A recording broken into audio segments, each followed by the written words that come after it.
befriends. Ah, yes, what a hiatus it has been. Well, first of all, welcome to a brand new episode of the Iron Phantom's Black Book, and a brand new volume as well. So, I am here to tell you a terrifying tale this evening, or afternoon, or morning, depending on what day or what time of day you are seeing this. The story that I am going to tell you in this episode is called The Temptation.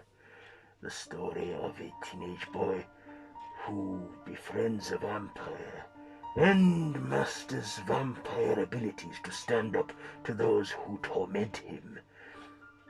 But can he resist the temptation of human blood? Let's find out now, as this story I tell you is called... Wait, I've already told you that. Well, yes, here we go. The Temptation. Enjoy.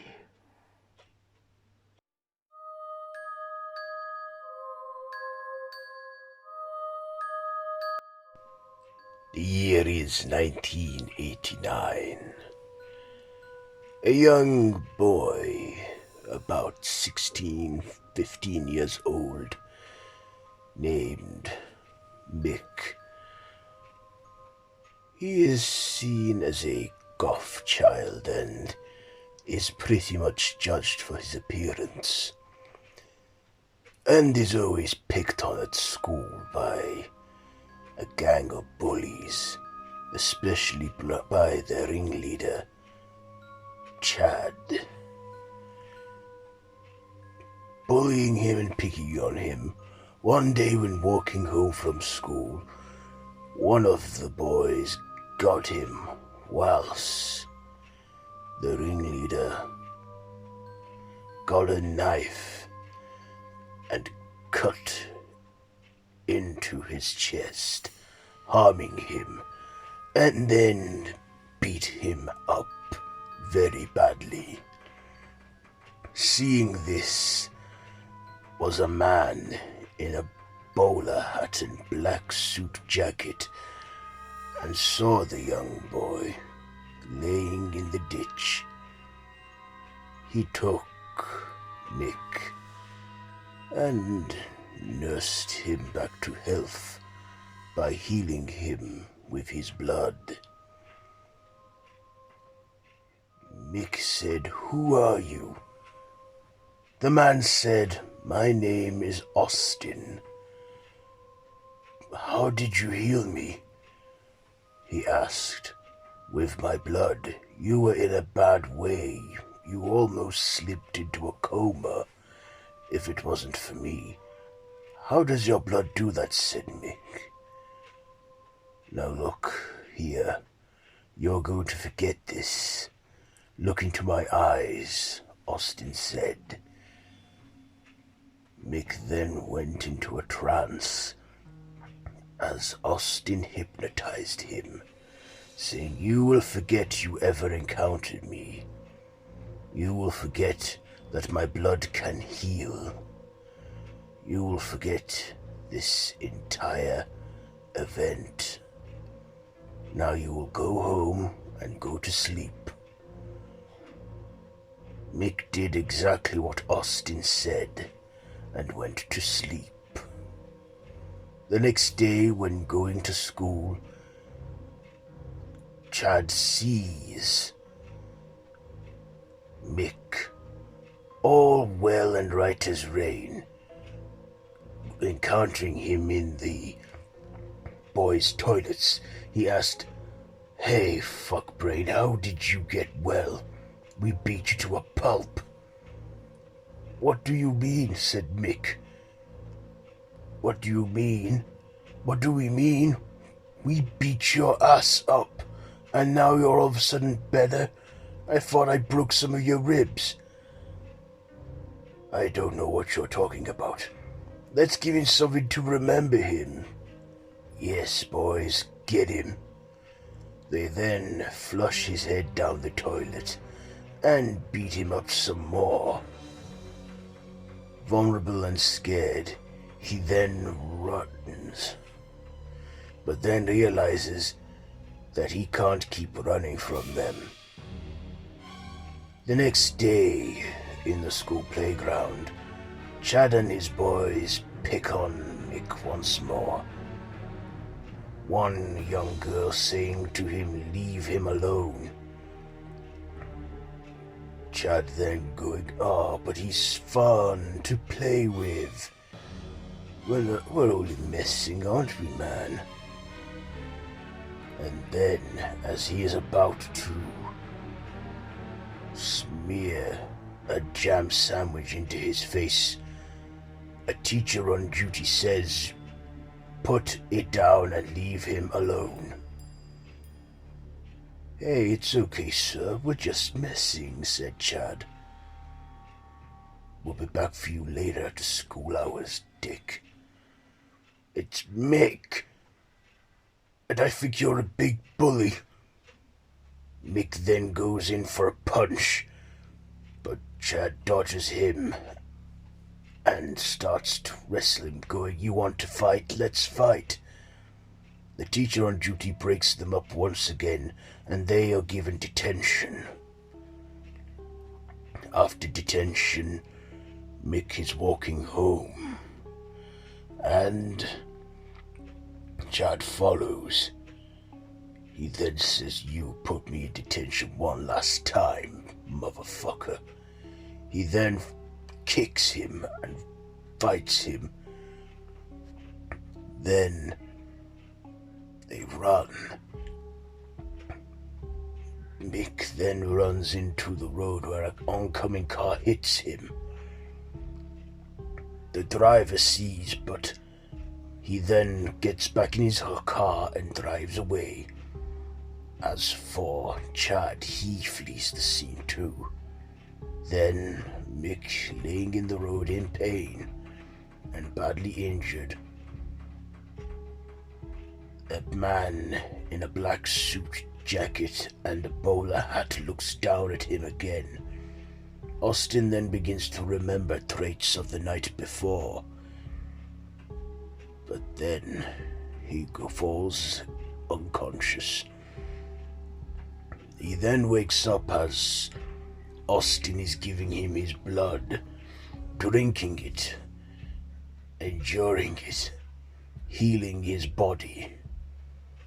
He then says, "I feel completely healed, and I remember you. Yes, you gave me your blood before, and I healed." "Indeed, I did." "Wait, don't hypnotize me," said Mick. "Tell me, who are you, and what are you?" Austin then said, "Very well. Will you keep this secret if I tell you this now?" "Sure." "My name is Austin Turner, and I am over 800 years old. I'm a vampire." "Whoa," said Mick. "So you're a vampire? That is so cool." "It may be cool to you, but, well, when you live for as long as I have, you learn that it is both a blessing and a curse. I managed to keep my urges to feed on human blood at a minimum with my familiar." "Where is your familiar?" said Mick. "Oh, he passed away a year ago. I'm in search of a new familiar.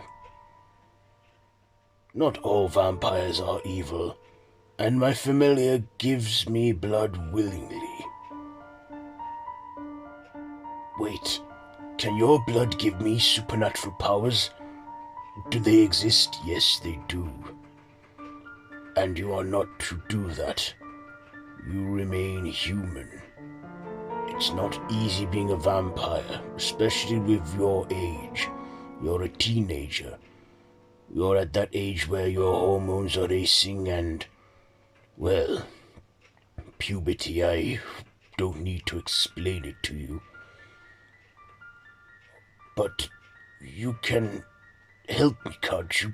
Beat Chad and his gang. Can you beat them up for me? No, said Austin. I can't risk that. I'm already risking a lot by sharing all this with you. And clearly you remembering me from the slightest detail shows that my hypnosis isn't strong on you because you are strong-minded. But how about, I don't know, can I get, a way to fight these guys? Austin then looks and says, there is a way you can have the traits of a vampire. I shouldn't tell you this, but I'm going to anyway. Your blood is in my system. Within 24 hours, the blood will wear away and, well, you won't be able to heal. But if you die with my blood in your system or I drain your blood, well,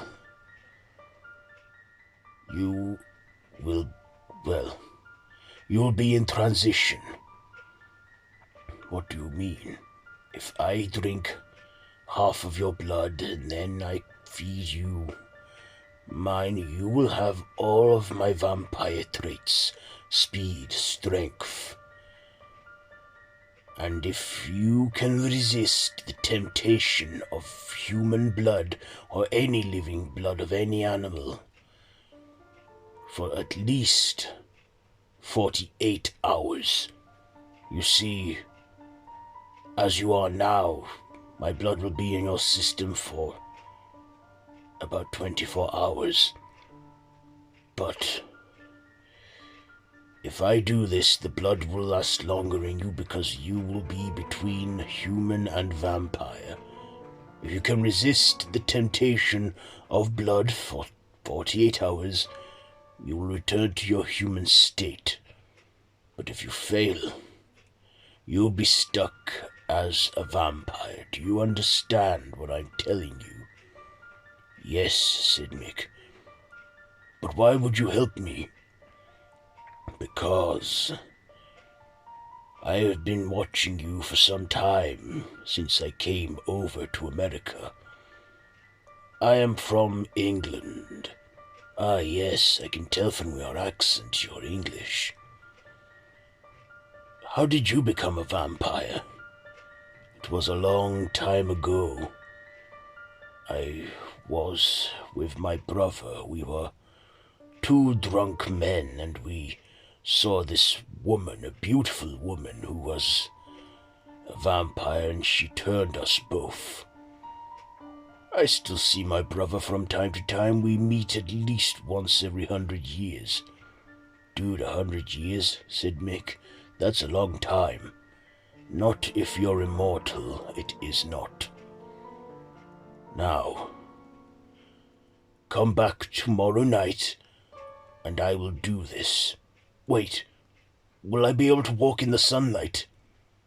As you are in transition, you are half and half. You have the traits of a vampire, but also your human qualities will remain as long as you resist the temptation of blood. Okay, I will do. The next night, Mick returns. Are you ready? Said Austin. Yes, I am. So what's going to happen? Are you going to drink some of my blood? Yes. Now, hold still. Will this hurt? Said Mick. Not for long. Austin then bites him, drinking his blood. And then, when Mick begins to feel faint, Austin then feeds him some of his blood. And then he says, now this next part, you will have to resist. Do you understand? You have to die. What?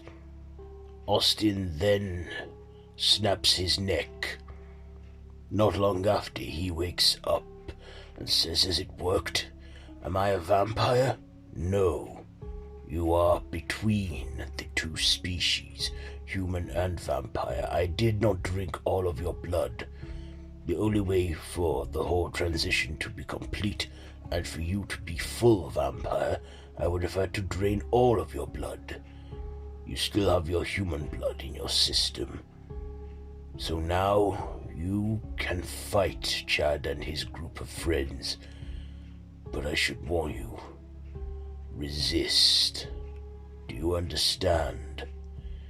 Yes, Austin, I understand. Thanks, man. Mick then goes off into the night and jumps a great distance. His speed and strength and senses increase. Then he feels ready. The next day at school, Mick is in the school toilets. Then one of Chad's friends come in and go, "Hey, dickwad, look, just leave me alone, please. Hey, I'm not finished with you. Apparently, Chad said you got hit by a car. How the hell are you walking right?" Fuck you, man. Yo, what did you just say? I said, fuck you, as Mick punches him, knocking him flying across the room, and he hits the wall. He then gets up and runs out. Later, after school, Mick is walking home, and then he becomes surrounded by Chad and his gang. They go, "Hey, asswipe, I heard you knocked my buddy here into the wall. Look, I haven't got time for this if you just let me go. No way. This time, I'm really gonna hurt you." "Oh, really?" Mick then beats up the gang at full speed and strength, injuring them and punching them and beating them. Then, young Chad is bleeding and begging him not to do anything. He then sees that his nose is bleeding and is tempted so hard, almost licking his blood off his finger until he hears Austin's voice. He then puts down Chad and goes to Austin.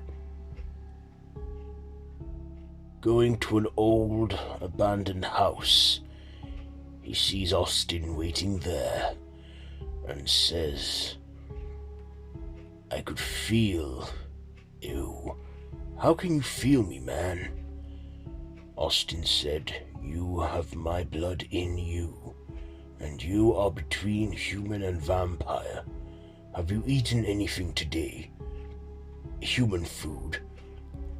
"I don't feel hungry. I feel hungry, but somehow I eat my lunch. I'm still hungry." "That is the temptation in you.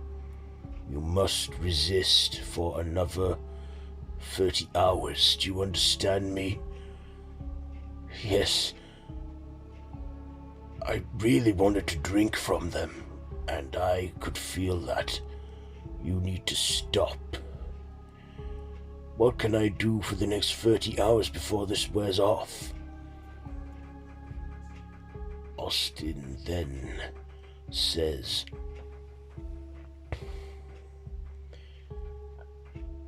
"You will be fine.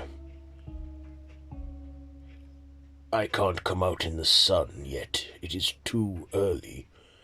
But listen to me. You will get through this. Go home. Have your family get together, whatever it is you do, and then come back and find me when the sun has gone down. Okay. Mick then returns home. He then goes into the fridge and sees some meat. Raw meat with blood coming on it. Again, feeling tempted, his mother then says, "Hey there, son. What's the matter? Have they been picking on you again?" "No, Mom. I'm fine." "I see you're looking at that steak. We're having it for dinner tonight." "Oh, great." During dinner, Mick sits in silence.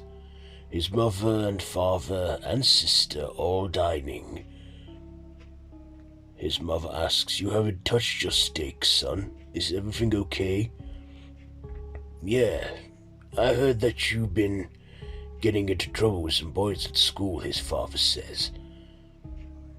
His little sister says, "Hey, Mick, did you really throw one of Chad's friends across the bathroom?" "No, I'm not feeling well. I just want to go to bed." "Okay, we'll be up to check on you." "Don't," said Mick. He then goes upstairs, thinking about blood, feeling the temptation. Then at his window, he sees Austin there.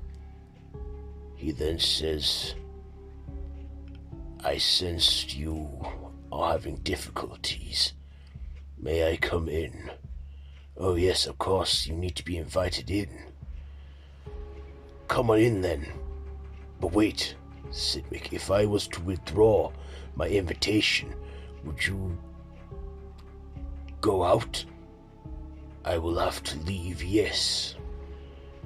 "Are you going to so have you given me an invitation?" "Yes, please come in." You're very very starving. But you can't drink blood. Can I have some of your blood? I mean, there's something I've got to do there." "No, you can't consume any more of my blood.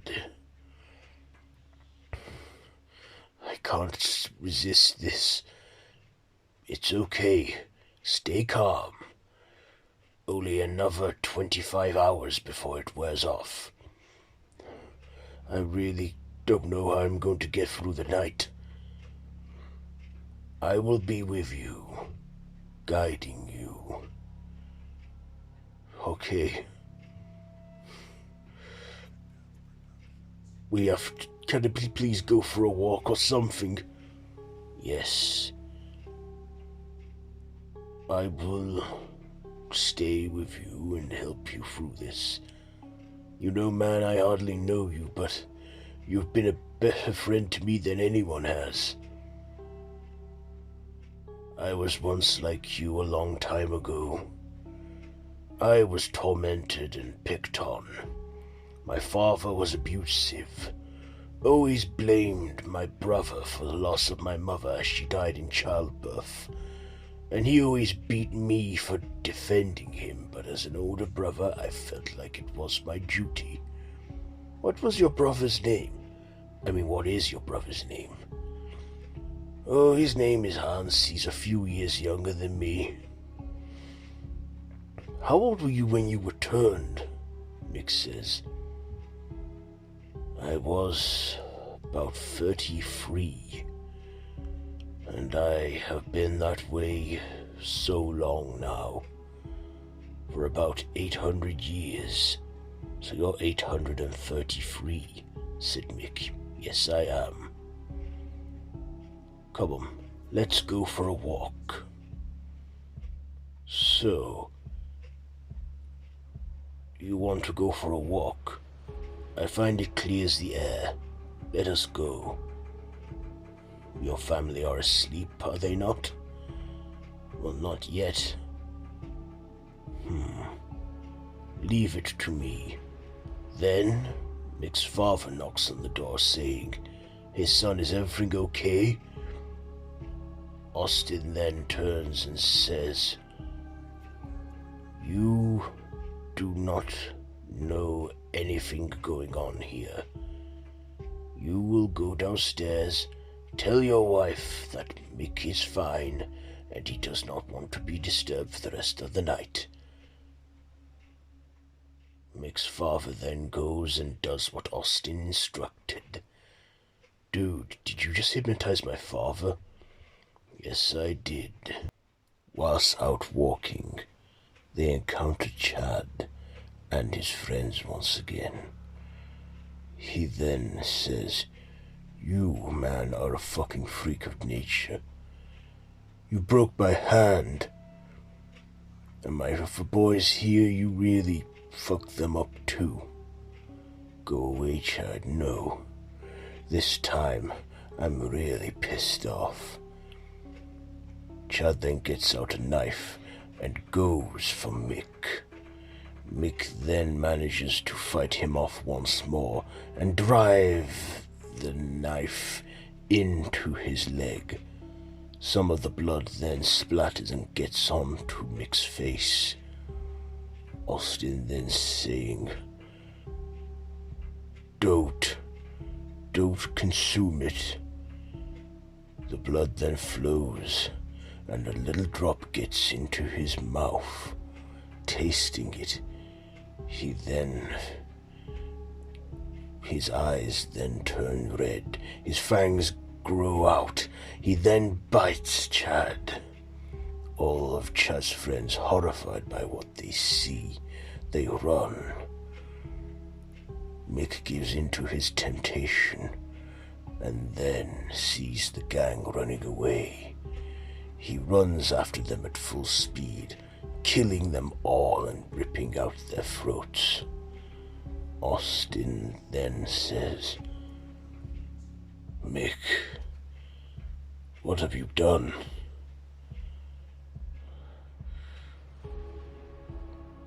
Mick then says, "I'm so hungry." He then drains the blood of Chad and everyone else. After his full rage, he then looks at the blood on his hands and realizes he has gone down a path that he can no longer go away or turn from. Austin then says, "You did not resist the temptation. I'm sorry, Mick, but you are no longer human. You are a vampire." "No," said Mick, refusing to believe. He then runs away home. There, his mother sees him and says, "Mick, what happened?" Mick says, "Stay away from me." His mother then goes to comfort him and he tells her to stay away, but then bites into her, draining her blood. His father, horrified by what he sees, he then runs and then Mick jumps onto him. His sister too, horrified with what she sees, he then grabs her and kills her too, ripping his family to shreds. He then says, "What have I done?" Austin then comes in and says, "You have not resisted the temptation. You are now a vampire and I am your maker. I killed my family. What is going on with me? I loved it too. That is because you have now turned." Austin then tells me, "Let's get the bodies from outside." "What do you mean from outside? I just ran a mile." "I brought the bodies over here." Showing the bodies, they bring them in and says, "What are we going to do?" "We are going to burn this house to the ground, and then you're going to come with me." "But I don't want this." "It is too late. You gave in to your temptation. And as your maker, I command you to do this with me. I will guide you through all the traits of being a vampire." Mick and Austin burn his house to the ground, and then says, "What happens now? You begin your new life as an immortal." As they walk off from the house, not looking back. The present day. A young boy is walking home late at night, and he then is attacked by a gang of bullies that beat him up. Not badly beaten, he then puts on his glasses and sees his nose is bleeding. Then he sees Mick, who is now a vampire, saying, "Dude, you really took a beating." Yes, I did." "Say, do you have any friends?" "No." "Would you like a friend?" said Mick, smiling menacingly. He then says, "Who are you?" Mick then grins and shows his red eyes to the young boy and says to him, "I can make those guys live to regret what they did to you." "Really?" "Yes. Do you want me to deal with them?"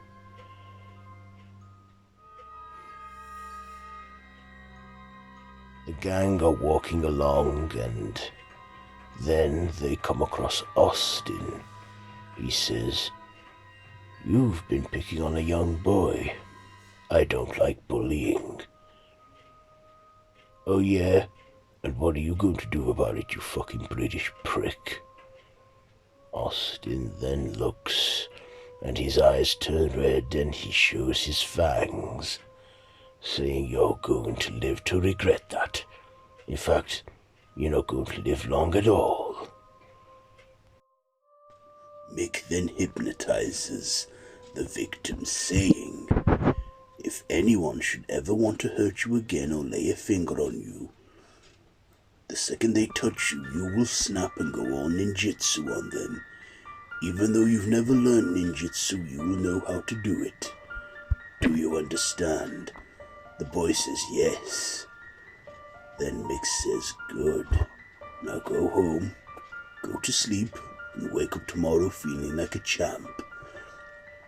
Whilst Austin hypnotizes the gang, saying to them, "And the next time you should ever want to hurt someone or insult them, well, let's say, if you ever insult anyone, you will then reveal a deep, dark, embarrassing secret about yourselves. And if you think about hurting anyone, well, you will do something that is publicly humiliating to yourselves. Do you understand?" says Austin. The gang then shake their head, nod their heads, and then Austin says to them, "Good. Now be on your way." The gang then turn around and go, whilst Austin smiles, thinking, "Job well done." A car then pulls up and says to Austin, "Master, I've got you some blood from the hospital again." "Ah, excellent.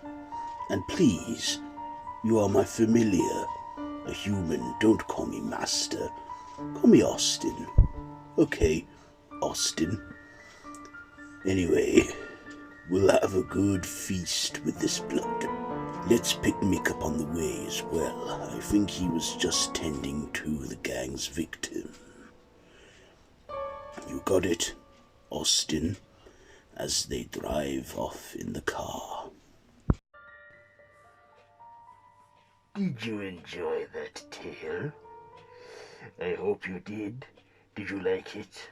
Let us know down in the comments below. And if you like this video, be sure to give it a big thumbs up. Be sure to share with your friends. Subscribe to the official Random Horror YouTube channel. And follow all the social media links down below in the description. I have been your host, the Iron Phantom, and this has been the Iron Phantom's Black Book. So until next time, don't have nightmares.